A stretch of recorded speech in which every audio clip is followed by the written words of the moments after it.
Thanks for joining me. I got Mr. Thomas over here. If you'll introduce yourself and kind of give your background and who you are and all that stuff. Hello, everyone. My name is Rolando Thomas. I'm the Senior Vice President of Aragon Consulting Group. What I do specialize in cybersecurity.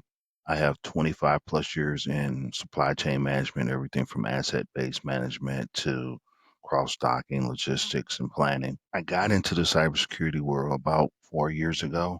I needed a transition over from transportation over to something else. So I looked at cybersecurity and got into it.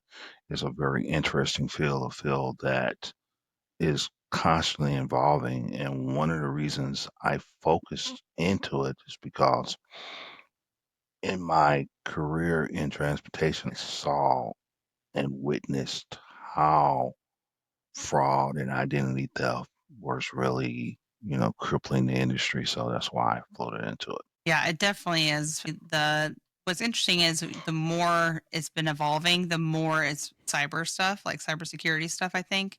Have you Uh, kind of been seeing the same type of trends? Actually, I have. I've been seeing everything from email comprehensions to identity theft to phishing attacks to man-in-the-middle attacks. These are terms that we use in cybersecurity world, but I've seen a lot of that and how it has evolved. When I first got into transportation back, I'm gonna date myself in 2001. The big thing was, somebody stealing your fuel. Mm. Giving a fuel card to a driver, and they go to the pump. They bring you back a fake fuel receipt where they didn't pump 100 gallons, but the reality is they didn't pump 10 gallons and sold 90 gallons to someone. That was, Oh, wow. what we were dealing with. Ever since then, and then in 2007, when we saw the freight recession in 2007, it was similar when fuel prices, diesel prices went up to $4, $5 a gallon. We saw more, somebody stealing your fuel or siphoning your fuel off. Occasionally you saw someone, you know, taking a truck or taking a trailer. With this new epidemic in 2000, I'm gonna say it happened in 2020, 2021, with the integration of more technology and TIA, TMSs, things. That's when I really started seeing, damn, getting a little sophisticated here. Yeah. So, and I talk to brokers and carriers daily about how they got hit, and Right. majority of them is email. Go through email. They steal your email, and some of the barriers to entry, how they got it is they come in through, someone that just signed up as a carrier that has a Gmail account. They Hmm. they hook up with someone like Coyote. They compromise the email. Once they get into a compromised email from a motor carrier, then they just work their way through the supply chain. Wow. Yeah, that's So wild. yeah, one of the easiest gateways is a new carrier with a Gmail account. And that's the easy gateway to get in and start. Your melee through the system. Yeah. Really, any Gmail, I feel like even if you've been in business for X amount, like for whatever reason, what's crazy to me is like I got kicked out of my Gmail I switched phones and I got kicked out of my Gmail. I could barely even get into my own account, but these guys are like getting in there. I'm like, how is this even? I mean, Gmail, I think, is trying to get stricter on things, but so if you have a Gmail, is there anything I guess that you suggest? I don't know, different than that than like standard settings that you change setting wise for your Gmail account to be more protected, or do you feel like it's where you just need to get off of Gmails and have your own domain? Get off of your Gmails and your Hotmails and Yahoo accounts and get you more of a domain name. Mm, And that way you can start minimizing some of your risk portfolio, some of your risk profile. right, definitely, and it's not expensive to do, so and it's really not hard, right? Now you go to GoDaddy, register your domain name, hook it up with an email. There you go. Yeah, Throw, done. throw Not some expensive. throw some multi-factor in there and keep it going. Yeah, very wild. I Another thing I guess I've been hearing about is with cell phones being kind of compromised, like where the two-factor authentication has been having like codes sent to them and somehow they intercept it knowing it's coming and then they grab it. Have you seen that at all? I've seen spoof cell phones, particularly in the Android community. Not so much on Apple, but in Android, you see the spoof cell phones uh, Yeah. that are happening. So crazy. It's like how do you protect against everything? Do you have a I guess what do you tell your clients then? Like what's your solution for all the mayhem? My solution is basic cybersecurity practices. And what I start off with is one, I break down what cybersecurity is Mhm. and what cybersecurity means. Because a lot of people say, hey, I got an IT department, I got managed IT, I got this. There's a significant difference between managed IT and cybersecurity. The Right. difference is managed IT protects or supports the applications that are on your phone or on your computer. They support it. They make sure all the things are updated and everything. Where cybersecurity is the bodyguard. And the analogy that I usually throw out is think of cybersecurity like the bouncer at the club. Yeah. So what that role is, we stand at the door, we check IDs, we make sure everything is okay. Yeah. But we make sure that person is allowed in, they have the proper credentials. But in case something does happen, that bouncer also goes in, separates the crowd, closes the doors, put all the little fighting parties in their little spot. Then they put the bad guy out. Cybersecurity does the same thing. Yeah. It's the bodyguard. It protects the revenue. It protects your future.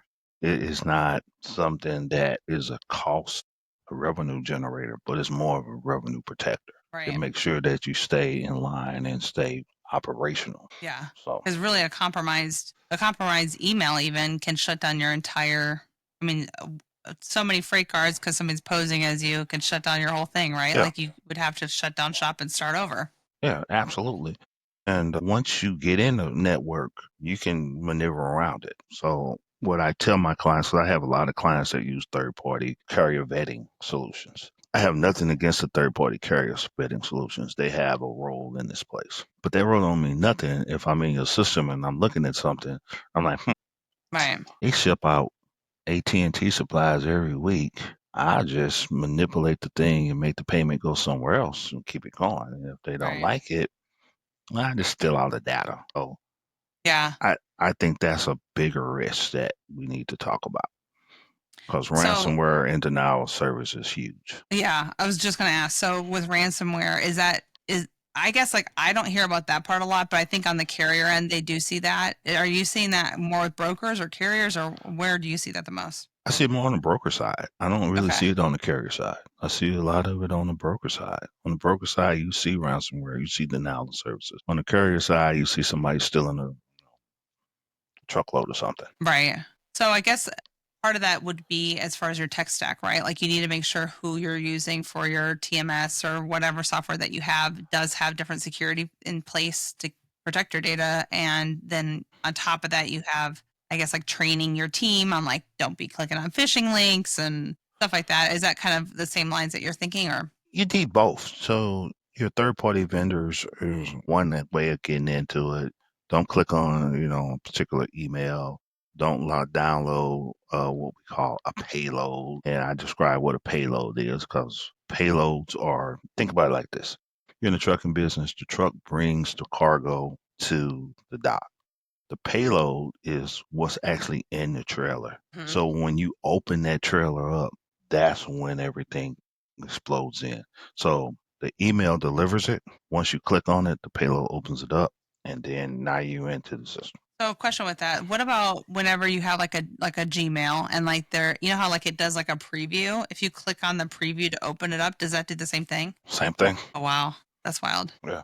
So that's when you have to have your email manager in there to it, when you have to have proof point, where you have to have something that is in between your server and your email. So what is it that they grab with a payload? Like are they looking for your Oh actual man, they passwords and stuff or what all can they do with that? everything. They can grab your passwords, they can grab your data, they can grab your payment information, they can grab your contact information.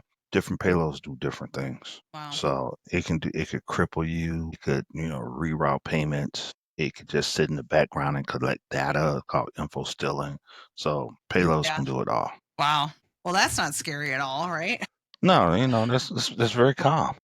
Yeah, I know. Like I'm not freaking out with any email I open. Yeah.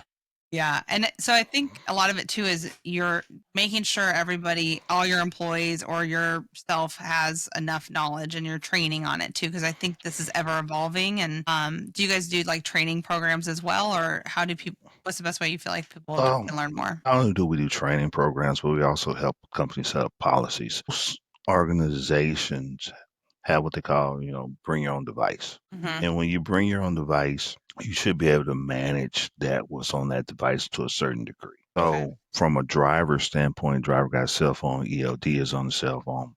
Not only he got an ELD on there, he going doing whatever. Right. So when he go click on ABC site, then it downloads a virus into his phone, tracks his Yeah. phone. Then when he gets that email rate confirmation back and forth between him and the dispatcher, then that virus, migrates laterally through his email, and there you go. Well, So you have to that's have what wild. they call the acceptable use policies, bring your own device policies. And you have to have a monitor, a way to put something in place. You need some systems in there like a zero trust network or control one. Those are platforms that not only monitor the device, but say what can and cannot go into there. Yeah. Then, I think you're right. A lot, like basically everybody has their own phone, especially like drivers. I'm sure. Like most of the time, them a company providing a phone is pretty rare right now. With Mhm. depending on the size of the fleet, I guess, but most of the time it's always bringing your own, Yeah, and they can do whatever they want to with it. It's their stuff, yeah, right? yeah, it's their phone. Yeah. I mean, I would be like, I can do whatever I want to with mine too. Um, yeah, so really like educating them, I think, on there. And then, like you said, you download like a different thing to be able to view that. I guess what are some other things? So let's say they get on their phone and then they're in their ELD. Are you seeing like ELD manipulation a lot of times, or is it just them simply hacking into their device and then kind of going from there? Well, once you get into the LD, that's more tracking and tracing. That tells Hmm. you where the truck is going, where it's picking up, where it's going. That's more information gathering. Yeah. And then once you move there, you go to the maintenance part, a maintenance account. Then once you move from maintenance account, then you switch on over to accounts payable. So they make lateral movements between all the systems. Yeah. So, but what they do is they find information first. And the way Right. they find the information is social engineering also plays into a point because if a company's posting job sites or they posting things on Facebook or if the driver's posting things on Facebook, well, driver H works for ABC company. Well, let me friend him on Facebook and then just work through it. Interesting. So I guess what do you mean by social engineering? Like, is it just simply social media or Social media, Facebook. yeah? Yeah, That's crazy. Facebook. Yeah, Facebook, LinkedIn. Yeah. I type in your name on LinkedIn. You just went to Atlanta. Okay, let me DM her on LinkedIn. Once Yeah. she DMs on LinkedIn, I get her contact information, and then I just go through the system. Just work my way Right. through the network. Same Because thing really, with Facebook. yeah, once you get like the email and phone number, you can do a lot. Yeah. Yeah, and obviously, it's not everything's not public, but most of the time it is. And even with LinkedIn, you can see people's emails like all the time. Uh-huh. Yeah, I And didn't then realize it was and, such a threat. and then you grab passwords out of that. So if you're on LinkedIn and I know you're on Facebook and I know you work for your company, I can probably grab your username and then some of my security questions, what high school you went to. I go to Facebook. I'm like, she went to blah blah blah high school. Pipe that in, and now I'm in your system. Wow, I had never thought about that before, but Yeah, kind of like a duh. Yeah, yeah. It's like you gotta think like a thief. yeah, you're literally giving them everything. Yeah, you give them everything on Facebook. What high school you went to, your favorite color, your maiden name. Yeah, Yes, it's all of it. So your whole family that's connected to you. yeah, See your whole who's your family. brother. Yeah. Yeah, So you just laterally go through. So if I want to get in your company, oh, she works there. Let me see if she's on Facebook. Let me go to the company website. Username. Most likely is her email address. Boom. yeah, and really Password. like once you're in an email, I mean, like they can get into bank accounts. They can get. I mean, you can get into anything. I feel like at that point. Yeah. Enough Yeah. time, enough patience. Right. Yeah, you can crawl around a lot of stuff. Yeah, and kind of get everywhere you need to because a lot of times they're just sending like the forgot password to the email and then you're in it and stuff like Mhm. that. Yes, ma'am. That's wild. Yes, that's a thief. That's the thief. Yeah, that's the bad guys. Well, and that's what we hear about all the time. Like for me on the doing what I do, I mean, I'm hearing most of the time what's happening is a lot of less actual cargo theft like in in person. A lot of it's like they're just collecting payments by, acting like somebody or manipulating another, like a carrier to pick up a load and then deliver it somewhere different. And then that way on the somewhere different, they cross dock and have that go wherever they want to. And that's kind of the way of stealing. Yeah, I do think that that form of theft is going to leave, though. I think the new form of theft is going to be ransomware. Think, Really? yeah. And the reason I say that is just think about it. If I'm going to steal a truck, I got to rent a space to cross dock it. I got to rent a forklift to unload it. I got to have a buyer on the other end. I got to put a whole lot of things in place to steal a truck for other Right. stuff. Versus if I send you an email, I just set your system down. Hey, send me some money. Right. Well, and I think like having whenever like my last podcast here that'll be like the week before this one that we were talking about how you vet your tech. Like how do you ask them questions to make sure Oh like, hey, if I'm man. getting whatever, how do I vet them? Because I think that's the biggest thing. Like you trust that they just know what they're doing and they're protecting you, but sometimes it's just like a out of the box tech that just wants business and they're not doing all that back end work to kind of help you have the bad guys not infiltrate in there. What's something I guess that you would suggest, like if I'm vetting new tech? If I'm vetting new tech, the first question I ask is do you follow CISO or do you follow the NSFI? I ask them what organizations they follow. That's the first thing I ask. And then from there, I ask them, what's your security protocol? What kind of tech stack do you have? Do you have what they call a SOC, a security Mhm. operations center? Do you have what they call a NOC, a network operations center? If so, is it US based? Is it monitored? How do you monitor? Do you have a playbook in case, or do you rely on us to have a playbook? So it's different questions that you have that you Yeah. need to ask. And a lot of folks don't know what a SOC is. Yeah, I don't. A SOC is a security operations center. It's a group of guys that's sitting around watching the traffic between your network and your email, and they're sitting there looking for anomalies. And if there's something anomalous that pop up, they either escalate it, or they fix it, or they contain it, and then they Okay. notify you. Then do you have a playbook? Okay, what happens when something happens? Who do I contact? Who do I call? Do I remediate it? Do I fix it right now, or do I need to call someone? Right. Pro. Interesting. Yeah, because even like ransomware, I mean, your data is so important, especially as like a broker too. Like I remember whenever I was a broker, like my owner was like super paranoid about us doing anything at all to say who our customers are or anything like that is our information. Don't tell anybody anything. And so like you said, like getting in there and being able to see that and then exploit that and saying like, I'll throw this wherever, people will pay top dollar for that, right? Yeah. And then another question is you want to ask is, do you provide backup? Where are you backing up the data? Are you Yeah. backing it up in the cloud? How often are you backing it up? Do you back it up every hour, 2 hours, once a day, end of the day? Is it backed up off site? Is it backed up on the main drive? Where's that data kept? Yeah. Is there a certain amount of time that you would want them to back it up? Like if they're once a week, like that would be I shouldn't go with them. Actually, I recommend every 2 hours. Okay. So Every really week. anything over that, I would be like, I maybe should look at a different tech. And there's so many softwares out there now too where you have so many choices. So it's like your choice, no matter how much you're paying or whatever, it's your choice to use whatever company. And I think a lot of the cheaper options out there are probably because they're not doing all these extra things. Yeah. There's a significant difference between all MSPs. Most MSPs support, some MSPs support and protect. Some MSPs support, protect, and consult. It's just a number of different ones out there. Yeah. So do people call you and say, this happened to me and how do I fix it or whatever? Is that sometimes calls that you get or? I get a variety of calls. The majority of them I get where somebody got into my DAT account. How did they do it? Yes. I'm like, you got your own phone? You own your own car? I mean, are you working from home? They were like, yep. Well, that's how they did it.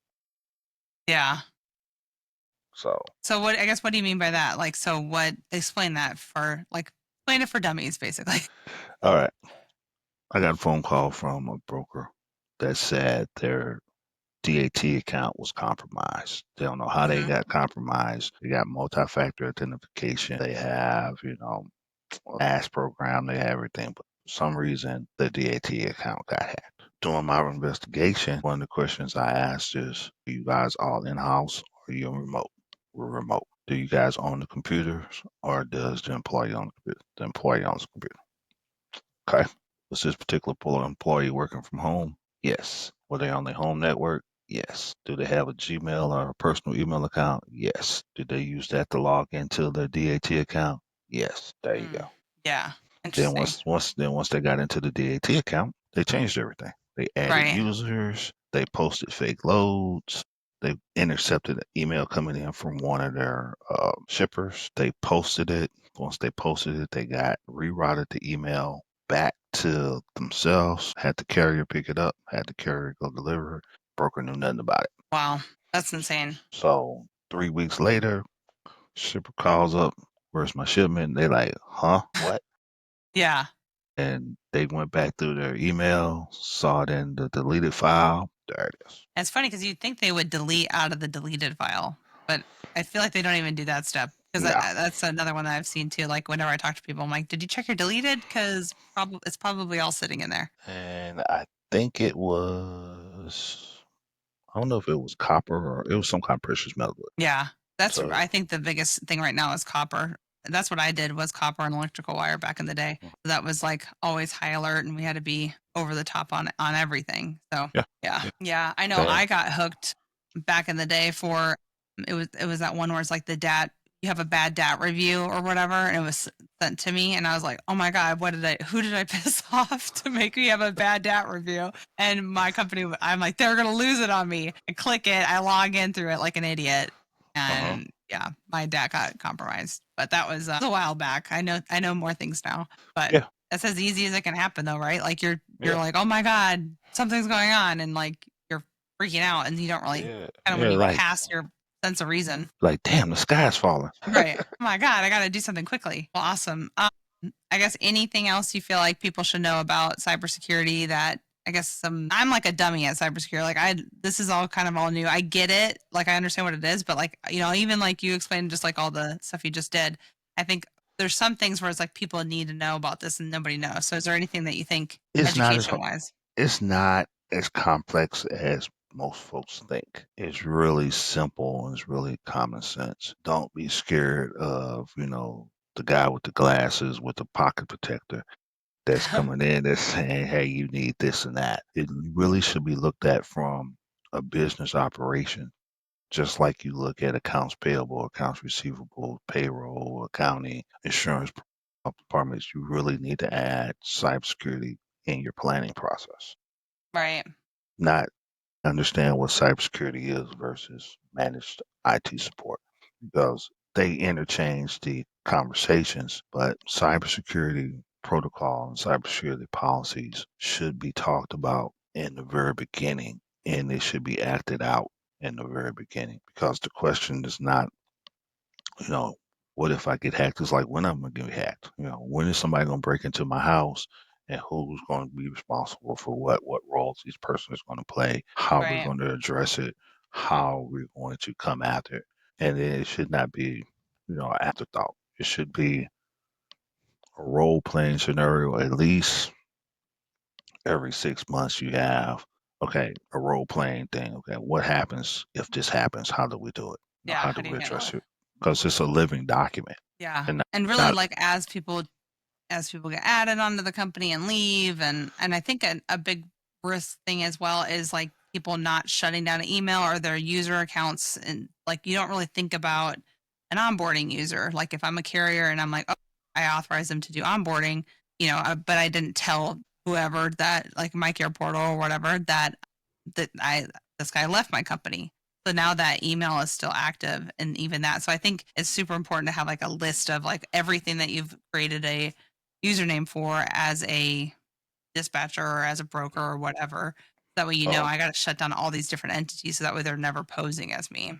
one of the things I would like to see the industry do, which I haven't seen, is come up with a cybersecurity framework that's universal across the board. Okay. And I would love to see that happen and have a set protocol across the entire industry. Okay, like these are the standards.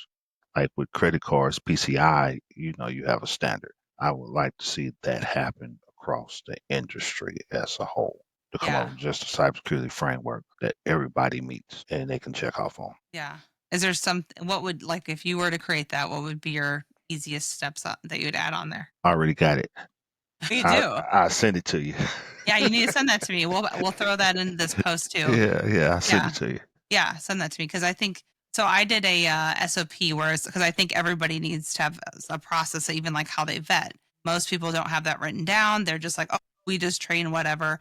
And as like a whenever I was a rep, it was like high pressure situation. I had to get load covered and shippers screaming at me or whatever. And that's whenever you take the biggest risk and you just forget everything that you know. And so that was something that I created too, is like a SOP for carrier vetting because it's so important to know if if this happens, what do I do? Right. Because Uh-huh. I think that's another thing where it's like people think that they're oh, I haven't been hit in 15 years. Well, you have a brand new employee, he doesn't know what they're doing, and there's your weakest link, right? And Right. he doesn't know all the industry knowledge that everybody knows. Yeah. So yeah, it's definitely important to have those processes in place, like you said. So I'm excited to see your document on that. Yeah, I'll send you that. Yeah, And the other thing I say, cybersecurity is not a tech problem.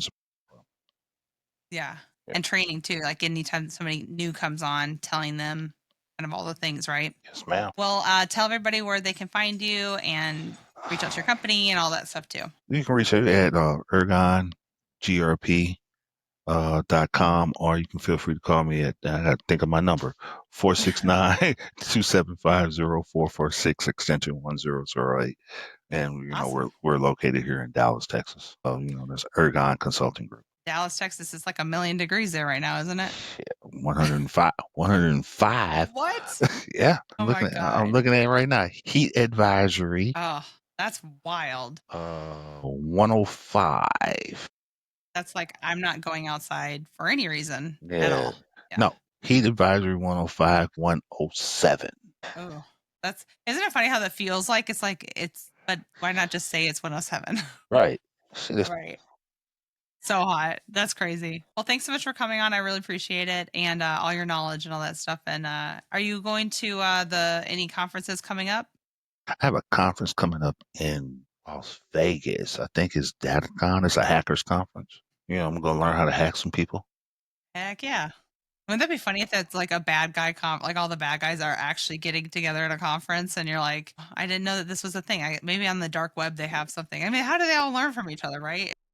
Oh, they got online dark web portals. I mean, you can get in the dark web and join a group and they teach you everything. Yeah. YouTube Academy, as I call it, Yeah. you can learn everything on YouTube Academy. Insane. Well, thanks for all your knowledge and giving everybody all the information. And have a good one, everybody.